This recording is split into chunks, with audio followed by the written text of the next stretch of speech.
Difficile de stationner aujourd'hui devant la préfecture. Faute de chantier, ces engins sont utilisés pour exprimer le ras-le-bol de la profession.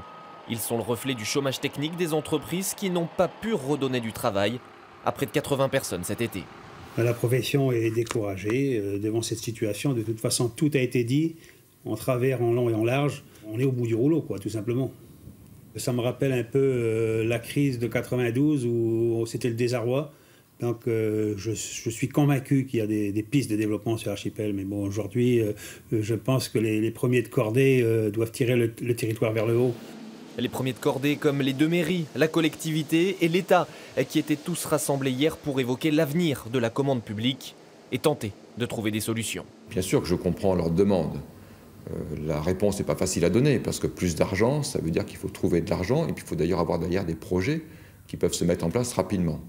Plus d'argent, plus de projets, c'est les sujets que nous débattons avec le président de la collectivité pour le prochain contrat de développement. Mais ça, c'est pour 2019. Ce n'est pas une réponse pour le mois d'août 2018. Dans l'urgence, il y a surtout s'assurer que les projets qui sont aujourd'hui programmés, pour lesquels nous avons les crédits cette année, deviennent effectivement réalité. Un combat essentiel pour débloquer des fonds sur lesquels compte le monde économique. Mais cela sera-t-il suffisant ? Nous sommes à la fin juillet et cette entreprise s'attaque seulement au premier chantier public de sa saison. On vient juste de démarrer ça, alors leur saison est mal barrée. C'est le problème, après ce chantier-là, on n'a plus grand-chose à faire. Le problème qu'il y a, c'est qu'on n'a pas pu prendre tout le monde, les ouvriers. Eux, c'est comme nous, ils ont des emprunts à payer, puis ils sont tous dans la même situation que nous. C'est quoi la suite de la saison? Il n'y a pas de suite, on ne sait pas. On entend. On va savoir des nouvelles, là, on verra. Vous êtes optimiste? Non. Je suis pas optimiste. Et l'avenir inquiète de nombreux chefs d'entreprise, quelle que soit leur taille. Car moins d'argent public, c'est aussi potentiellement plus de concurrence. Et ce, à tout niveau. Ma crainte, c'est de voir les plus grosses structures s'attaquer aux plus petits marchés, qu'ils soient publics ou privés.